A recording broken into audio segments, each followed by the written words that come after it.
La familia como base fundamental de la sociedad y primera iglesia debe permanecer integrada e íntegra para así lograr su desarrollo y realización tanto espiritual como social.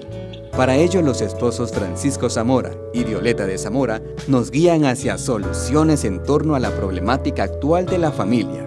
Una guía bajo la perspectiva del magisterio de la Iglesia y las líneas de acción de la pastoral familiar. Una contribución para crear una nueva cultura cristiana de la vida y la familia. La familia Santuario de la Vida.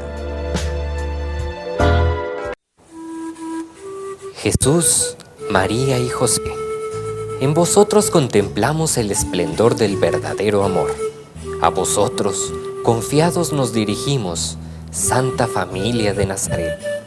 Haz también de nuestras familias lugar de comunión y cenáculo de oración, auténticas escuelas del Evangelio y pequeñas iglesias domésticas.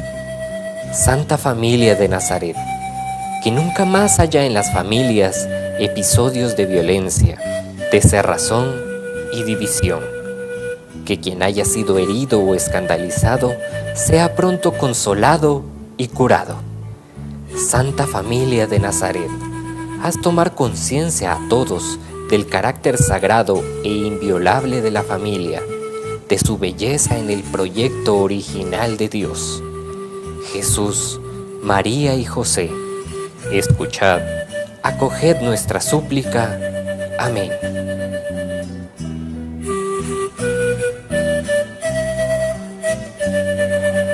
Queridos hermanos, qué alegría y qué bendición estar de nuevo en sus hogares compartiendo con ustedes su programa, La Familia Santuario de la Vida.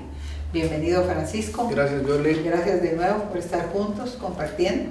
Y qué gusto poderlos saludar a todos nuestros televidentes, a los que continuamente nos ven e incluso nos miran también después en las redes sociales. Así es, Francisco, gracias por estar también en compañía de nosotros en Facebook, donde aparecemos como La Familia Santuario de la Vida, y gracias a nuestras camarógrafas, que son dos hermosas hermanas que siempre están con nosotros con mucha paciencia, ¿verdad, Francisco?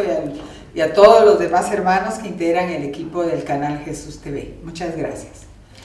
Hoy vamos a hacer la tercera entrega de esta serie que se ha titulado Dios nos envió de dos en dos a evangelizar y a dar fruto. Entonces, en programas anteriores hemos llegado a una consideración que esta es la urgencia hoy. Y usted ve ahí unos hermosos pies de Jesús que van con su bastón y que dice: ay de mí si no anuncio el Evangelio. Está tomada de la carta primera a los Corintios de San Pablo, en el capítulo 9, versículo 16. Aquí está la urgencia. Podemos ir a misa, podemos asistir a las procesiones, podemos rezar en casa, podemos poner una vela a nuestro santo de nuestra mayor devoción. Pero lo urgente es lo que usted está viendo en este momento. Por eso San Pablo, aquel hombre que nos ha dejado todo en sus cartas, toda la doctrina de la iglesia se concentra en los escritos de San Pablo. Bueno, es San Pablo el que dice: predicar el Evangelio no es para mí ningún motivo de gloria, es más bien un deber que me incumbe, y ay de mí si no predicara el Evangelio. Palabra de Dios. Te alabamos, Señor. Estas palabras de San Pablo me sacuden, Violeta. Sí, Francisco, es muy fuerte porque es un deber, y como tú decías en el programa anterior, es la conciencia plena que yo debo tener como bautizado en la Iglesia Católica, evangelizar, porque la misión de la Iglesia es evangelizar. Tuvimos un buen amigo, el padre Francisco. Él estaba en la diócesis de Izabal, en aquel tiempo administración apostólica, párroco de una de las iglesias de Puerto Barrios, y él me enseñaba y nos enseñaba algo importante: a quiénes tenemos que ir a evangelizar. Y el padre Francisco decía: a los vírgenes y mártires. Me sorprendió. A ver, padre, acláreme, barajéme más despacio esto. A los vírgenes, porque nunca han oído hablar de Jesucristo. Es gente que no ha escuchado nunca de Dios, porque no ha habido quien les predique, quien les envíe, nadie los ha visitado para hablarles de Jesús. Y por otro lado son mártires porque están sufriendo por no tener a Jesús en su vida. Así que el destinatario fundamental de esta nueva evangelización de esta evangelización son los vírgenes y mártires. Tal vez usted conoce gente que nunca ha oído hablar de Dios explícitamente y que está sufriendo por no tener a Jesús en su vida. Hogares donde Dios no es el centro, hogares donde Jesús no es proclamado, donde Jesús no reina estrictamente porque no ha habido una apertura de esa familia, y esos son los lugares que tendríamos que visitar. Usted ve en esta gráfica que hay 3 bloques, dice grupo humano, grado de relación con Jesucristo y la tarea evangelizadora. Bueno, veamos, en el primer bloque, el grupo humano, están los cristianos comprometidos, están los cristianos alejados y están los no cristianos. Y entonces, ¿qué hay que hacer con cada uno de ellos? Veamos, los no cristianos serían todos los que no creen en nada, los agnósticos, los ateos, los libres pensadores, o los ateos militantes que no han renunciado a su bautismo, pero viven al margen de él, como nos dice Pablo VI. Bueno, estos no cristianos, ¿qué hay que hacer? Porque el grado de relación con Jesucristo, lo ve usted en verde, no conocen a Jesucristo. Y entonces, ¿cuál es la tarea evangelizadora? Querigma, evangelización inicial, evangelización fundamental, presentarle a Jesús con sus hechos salvíficos. Esa es la tarea del querigma. Seguimos al otro grupo, cristianos alejados, que son todos los que fueron bautizados, pero que hoy día no les interesa la fe de una manera prioritaria. Son los que van a misa cuando pueden, sí, cuando les nace, o cuando los invitan a una boda, a unos 15 años, son cristianos alejados. Que el grado de relación de ellos, pues conocen a Cristo, pero no viven su fe. Ellos también son sujetos igual que el querigma, igual que los que no lo conocen o los que están alejados. Tercer grupo, cristianos comprometidos. Esos son todos los de la foto, los que el 1% que es de mi grupo, que es de mi comunidad, que es de mi parroquia. Grado de relación, pues conocen a Jesucristo y viven su fe. Con ellos, ¿cuál es la tarea? La catequesis. Entonces me gusta este cuadro porque nos aclara dónde tenemos que actuar. Es interesante, Francisco, porque yo recuerdo que en el documento de Catequesis Tradendi, la encíclica sobre la catequesis de San Juan Pablo II, habla que la catequesis en los ya convertidos, en los comprometidos, tiene que ser una catequesis permanente y progresiva. Permanente, progresiva, sistemática, es decir, decíamos Pepsi en el proyecto de evangelización 2000, sí. Y entonces, pero esas palabras significaban que era permanente, que era estructurada, que además de eso tenía que ser programada, sistemática e integral. Entonces, Pepsi, para que no se nos olvidara. En la iglesia protestante, todos los hermanos evangélicos tienen una escuela dominical todos los domingos, desde que se convierten hasta que se mueren. Un día yo les comentaba de una amiga que me dicen, somos de la iglesia Hebrón, y estoy preocupada porque mi hija tiene examen en su iglesia, y que le van a examinar. Tiene que decir de memoria el libro, el Evangelio de Mateo. ¿Ah? Sí, de memoria el Evangelio de Mateo, esa es su tarea. Por eso estaba preocupada, porque a la patoja no se le quedaban los capítulos ni los versículos de Mateo. Las citas bíblicas también. Escuela dominical cada domingo. Por eso cuando nos entramos en diálogo con un hermano no católico, cristiano, casi nunca le aguantamos los ramos, porque saben perfectamente, sí, la palabra está de memoria. Y nosotros, a ver, ¿estamos en alguna escuela dominical? ¿Pertenecemos a una catequesis estable en la parroquia? ¿Cuántos grados, cuántos años lleva usted de catequesis? Nuestros católicos, a duras penas, los bautizamos, los confirmamos, se casan por la iglesia, hacen su primera comunión, luego se casan, celebran sus 15 años, hacen su boda y después el bautizo de sus hijos, y un día, cuando tienen que ir a enterrarlos, su misa a cuerpo presente. Esos son los momentos litúrgicos, cuando tendría que ser permanente, progresiva, estructurada, sistemática e integral. Ahí está, Viole, la enorme necesidad de un proceso catequético serio. Así es. Serio. Así es. Tenemos que tenerlo. Ojalá un día nuestra iglesia tenga esa claridad y tengamos laicos formados, porque de lo contrario ocurren muchos problemas. ¿Cuál es el contexto? Bueno, estamos en plena Cuaresma y dentro de unos días tendremos la Semana Santa. Esto interpela nuestras propias raíces, con la realidad que vivimos como personas, como familia, como sociedad, como mundo. Siempre el Evangelio me va a interpelar, siempre me va a mover qué tengo que hacer. Y entonces, como padres de familia, porque este es un programa de familia, seguramente tenemos y deseamos dar más información sobre el tema, pero tropezamos, Así es. porque no sabemos cómo hacerlo. Entonces hablamos de que hay mucha ignorancia doctrinal. Son los tropiezos, Sí, Viola. así es, la pérdida de valores. Si no, veamos cómo está nuestra familia guatemalteca en este tiempo. ¿Qué problemas estamos atravesando por ser ignorantes en nuestra doctrina? No conocemos nuestra fe, y si no la conocemos, no la podemos defender y no la podemos amar, y por lo tanto no podemos evangelizar a nuestros hijos y a nuestro entorno de familia. La pérdida de valores, Francisco, se han perdido muchísimo nuestros valores.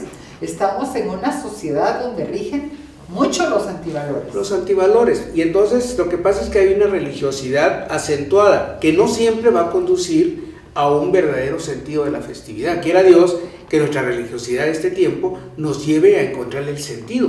Pero, ¿qué ocurre? Se convierte más bien en una fiesta. La gente está esperando los 3 días de feriado para irse a la playa, para descansar, para dormir, o lo que es peor, para desmoronar su moral, porque entonces se degrada. Y ahí vemos de accidentes, el alcoholismo, la drogadicción, o en el mejor de los casos la asistencia a conciertos musicales, como ocurre en la costa del país, con sus consabidas consecuencias. Entonces, esa religiosidad no va a conducir en la mayor parte de veces a un verdadero sentido. Hoy lo espiritual es relativo y es manejado de manera individualista. Yo tengo mi manera de ver, esta es mi propia religión y ya. Estamos ante un mundo posmoderno, totalmente individualista. Y esta sociedad con ese vacío existencial, enfermedad del siglo XXI, que nos lleva el no tener por quién vivir y para quién vivir, y de ahí que me siento vacío. Y hacemos esto, miren, me siento muy vacío, nos tocamos el pecho. Y esto produce angustia. Y esto produce un montón de cosas que como padres de familia debemos estar conscientes que si nosotros los vivimos, lo pueden estar viviendo nuestros hijos. Y que, como mencionamos en entregas anteriores, se convierte en un caldo de cultivo para la cultura de la muerte, en cualquiera de sus formas. ¿Cuál es el sentido entonces que celebramos esta semana? Pues transitar juntos con Jesús por las avenidas de su pasión, por las calles del Calvario y por los puentes de su resurrección. ¡Qué bonito esto! Sí. Transitar por las avenidas de su pasión, por las calles de su Calvario y por los puentes de su resurrección. Esto es distinto, que no es más que celebrar nuestras verdades de fe. Por eso este tiempo de Cuaresma, Francisco, de preparación, de oración, de ayuno, de penitencia, que nuestra iglesia nos exhorta a vivir, tenemos que tener la plena conciencia de vivir una excelente Cuaresma, Francisco, para poder llegar a ese domingo de resurrección. Pasando por el Trido Santo, es decir, un Jueves Santo eucarístico, un Jueves Santo sacerdotal, un Jueves Santo recordando las grandes proezas de la liberación del pueblo judío a manos de Yahvé. La institución de la Eucaristía. Por supuesto. Un Viernes Santo que nos recuerda el verdadero sentido del reino, que es la cruz, el paso por la cruz, por la muerte, por el pecado, para resucitar en la gloria. Es todo un proceso catequético maravilloso que los papás tendríamos que recordar con nuestros hijos. Así es. Qué hermoso sería una Semana Santa en ese tono, en ese sentido, sin que falten nuestros elementos hermosos como el pan, qué sé yo, los dulces, todo lo que le ponemos de sabor a este sentido.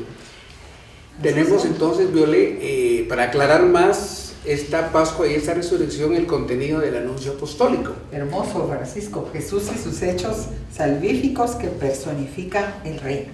Este núcleo apostólico, este centro, amplía totalmente, o resume más bien, toda la historia de salvación.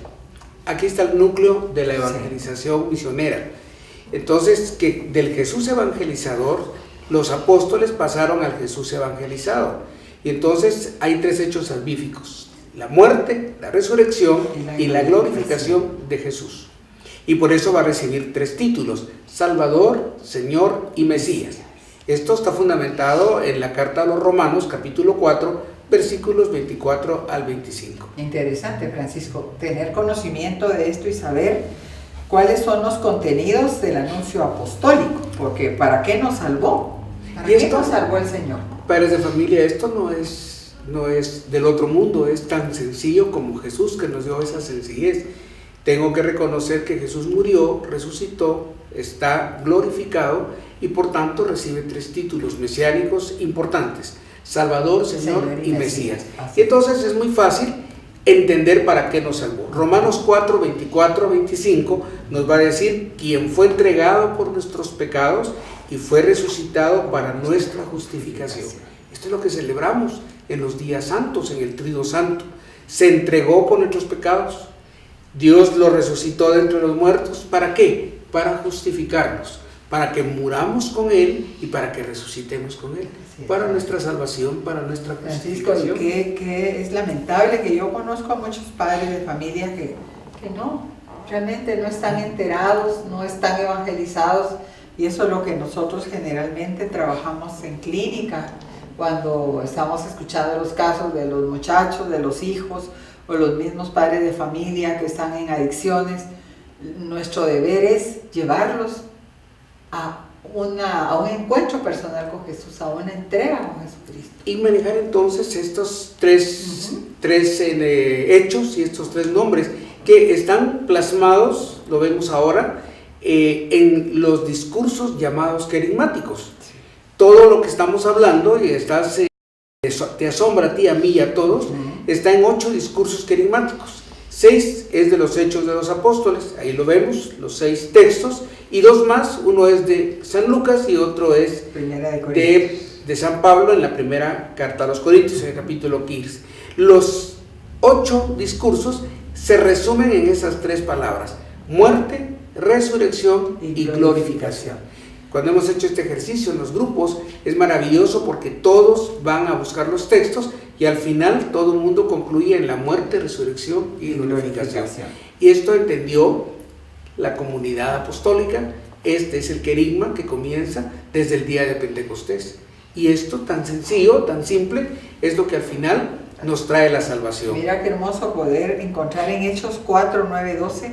Sabed todos vosotros y todo el pueblo de Israel que ha sido por el nombre de Jesucristo, el Nazareo, a quien vosotros crucificasteis y a quien Dios resucitó de entre los muertos por su nombre y no por ningún otro, se presenta aquí sano delante de vosotros. Palabra de Dios. Te alabamos, Señor. Aquí está uno de los textos querigmáticos. Habíamos visto que es el tercero de los Hechos de los Apóstoles. Aquí entonces está predicando Pedro junto con los otros apóstoles, y entonces está diciendo que al pueblo de Israel, que en el nombre de Jesucristo el Nazareno, a quien vosotros crucificasteis, hace poco lo acaban de crucificar, y que Dios resucitó de entre los muertos, solo por su nombre y no por ningún otro, se presenta aquí sano delante de vosotros. Están hablando en la defensa después de que Pedro le ha dicho a aquel hombre que está en la puerta de la Hermosa, paralítico: oro y plata no tengo, en el nombre de Jesús levántate y anda. Y aquel hombre empezó a brincar, a saltar, y entonces vinieron, los apresaron y les dijeron: ¿por qué están haciendo esto? ¿En el nombre de quién? Y esta es la respuesta de Pedro, a la cabeza del grupo apostólico: es en el nombre de Jesús de Nazaret, a quien ustedes mataron y que Dios resucitó entre los muertos. Por eso ven ahora a este hombre aquí, sano delante de ustedes. Este es el sentido del querigma: muerte, resurrección y glorificación. Y qué hermoso saberlo, Francisco. Ante todo, cuando estamos trabajando el querigma, el anuncio evangelizador, y tenemos ahí el dibujo de la estrella, cómo lo podemos resumir, cómo lo podemos simplificar. Mira, tan sencillo. Tenerlo en la mente, porque cuando me toca evangelizar a alguien, yo recuerdo esta estrella, y entonces tengo que decirle que Jesús murió por sus pecados y por mis pecados, pero que no quedó muerto, sino que fue resucitado al tercer día, como nos decía Romanos, nos resucitó para nuestra justificación. Y entonces Jesús está vivo, está a la derecha del Padre. Los apóstoles fueron testigos, todos sabemos que está exaltado a la derecha del Padre. ¿Para qué? Para darnos el Espíritu Santo. Y por eso Jesús, que murió, resucitó y fue glorificado, es, en primer lugar, Jesús es Salvador. Si yo lo asumo en mi vida. Qué difícil, porque yo puedo tenerlo como mi Señor, pero no como mi Salvador. Yo diría que no, Viole, no puedo tenerlo de Señor si Él no me ha salvado. Fíjate que en comunidades donde hemos trabajado esto, me han dicho: fíjate que, hermana, que Él es mi Señor. Bueno, ¿y has tenido la experiencia que te ha salvado? te ha rescatado, te ha sacado de la oscuridad y te ha llevado a la luz. Nosotros en México vivimos en el Distrito Federal o Ciudad de México 3 años, y yo recuerdo que las señoras en el barrio donde trabajábamos, en la zona pastoral número 8 de la Arquidiócesis de México, las señoras se presentaban. Sí. Soy la señora López y le presento a mi señor. Yo inmediatamente esperando a Jesús. No, me presentaban a su esposo. Mi señor. Así Mi es. señor era su esposo, mi señor Ajá. esposo. Sí. Entonces la palabra Señor no nos va a decir todo. No todo el que diga Señor, Señor entrará al reino de los cielos. Yo creo que aquí es bien importante. Jesús es Salvador porque nos ha salvado de la muerte y nos ha traído a la vida nueva. Es Señor porque quiere ser el centro de toda nuestra vida. Él quiere dirigir, el gerente de mi vida, no el socio. Lo hemos vuelto socio nosotros, pero el Señor quiere todo. Y es Mesías porque Mesías viene del griego Christos, que es el ungido, el lleno del Espíritu Santo, el que unge. Así es. La primera vez que yo escuché el querigma, el hermano Cirilo, en el primer encuentro de renovación carismática en el año 73, me llamó la atención cuando él decía que Jesús es el ungido que unge. Nunca se me va a olvidar. Jesucristo es el ungido del Espíritu. Después de resucitado, es ungido con el Espíritu y nos entrega el Espíritu Santo. Por eso viene después Pentecostés. Y ahí nace la iglesia, y ahí nace la evangelización. Veamos cómo entonces el querigma apostólico es la presentación de una persona, Jesús de Nazaret, con 3 hechos salvíficos: su muerte, su resurrección y su glorificación. Y por eso recibe los 3 títulos que son Salvador, Señor y Mesías. Con esto que usted tenga estructuralmente en su mente y en su corazón, usted puede anunciar a Jesús. Así es. Podemos empezar a evangelizar a nuestros hijos y seguir evangelizando a los demás. Por eso esos 3 títulos que hemos dicho que es de Salvador, Señor y Mesías, lo podemos encontrar en nuestros textos bíblicos. Salvador, porque dará a luz un hijo, y tú le pondrás por nombre Jesús, porque él salvará a su pueblo de sus pecados. Palabra de Te Dios. alabamos, Señor. Ahí está Salvador. Señor, sepa pues con certeza toda la casa de Israel que Dios ha constituido Señor y Cristo a ese Jesús a quien vosotros habéis crucificado. Palabra de Dios. Te alabamos, Señor. Señor, Mesías. Sino que recibiréis la fuerza del Espíritu Santo que vendrá sobre vosotros, y seréis mis testigos en Jerusalén, en toda Judea y Samaria, y hasta los confines de la tierra. Palabra de Dios. Te alabamos, Señor. Entonces, está Ahí muy está. clara. Muy claro. Salvación, señorío, fuerza del Espíritu Santo. Que al final no es más que el resumen de la evangelización. Llamémosle evangelización fundamental, retiro de iniciación cristiana, el retiro, el querigma. Todo es lo mismo. Es la presentación de los hechos salvíficos de Jesús, muerto, resucitado, glorificado, y que ha recibido el título de Salvador, Señor y Mesías. Y entonces, ¿cómo podemos evangelizar en nuestra iglesia, en nuestra familia? Simplemente tendremos que dar el anuncio de estos hechos salvíficos y esperar una respuesta. ¿Cuál es la respuesta? La fe y la conversión y la recepción del Espíritu Santo. ¿Y todo para qué? Para integrarnos a la vida comunitaria. Esta es la evangelización que todo mundo necesita recibir y hacer vida continuamente. Esta es la evangelización de la Semana Santa. Por eso tenemos ahí el aterrizaje familiar que le hemos puesto así. Cada miembro de mi familia tiene a Jesús como Salvador, Señor y Mesías. Pregúntese usted en este momento, mamá, papá, hijos, abuelitos que están en sintonía con nosotros. ¿Es realmente cada miembro de mi familia tiene a Jesús como Salvador, Señor y Mesías? ¿Lo he aceptado en mi casa? Porque yo puedo tener grandes imágenes y cruces y la imagen de la Virgen María en mi dormitorio, en el comedor, en la sala, pero realmente es porque es una herencia que me dejaron a mí de hace años, pero a lo mejor no es mi Salvador, Señor. Tú me recordaste algo brevemente que le compartiremos a los hermanos. Estábamos dando un retiro hace unos 15 años en un seminario aquí en Ciudad Capital de Guatemala. Era como 200 y pico de gente que estaban de seminaristas, jóvenes que estaban formándose para ser. Y yo hice una pregunta: pónganse de pie los que han tenido un encuentro personal con Jesús, o sea que Jesús es Salvador, Señor y Mesías. Se pararon 5. Así es. Sin embargo, estoy seguro que esos 200 fueron ordenados. No sé si me entienden. Necesitamos llevar a un encuentro personal a Jesús de Nazaret para decirles que está vivo. Y entonces aquí está la respuesta. Si la respuesta es sí, entonces este tiempo será tiempo para acompañar a Jesús y para crecer en el seguimiento de su persona y en su experiencia personal y comunitaria. Si la respuesta es no, mis hermanos, porque también somos libres, entonces será tiempo para tomar vacaciones, para ir a la playa o lejos de mi casa para descansar, o decidir celebrar quizá por primera vez estos hechos salvíficos en el Trío Santo. Esto depende de cada familia. Nosotros los invitamos a vivir estos hechos salvíficos desde la Sagrada Liturgia, a disfrutar de esa liturgia que nos recuerda que Jesús ha muerto por mis pecados, ha sido resucitado para mi justificación y que triunfa como Mesías dándome el Espíritu Santo, y lo celebro en comunidad, lo celebro con el gozo de saber que Él les dará después una enseñanza plena y profunda y sentido a nuestra vida. Francisco, yo creo que esto es vivir la plena conciencia de una verdadera Semana Santa. Por eso hablamos de una Semana Santa.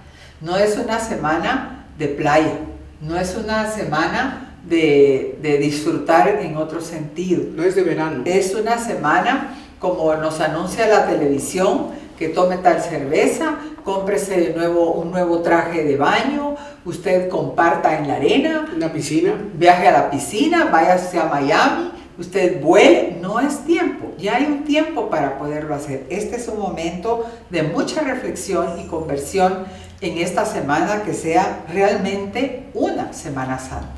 Queridas familias, queridas parejas, el Señor nos mandó de 2 en 2 a evangelizar y dar frutos. Ojalá aceptemos la invitación de Jesús y que quizá por primera vez en nuestra familia esta Semana Mayor, esta Cuaresma y esta Semana Santa sea un caminar en la evangelización, un transitar por el Calvario, como nos decía en algún momento la presentación, y poder cruzar puentes de redención para nuestras familias. Que así sea. Y damos gracias a Agencia Dwight, también a Monitoreo Activa, por su colaboración para con su programa La Familia Santuario de la Vida, y hasta la próxima semana. Muchas bendiciones.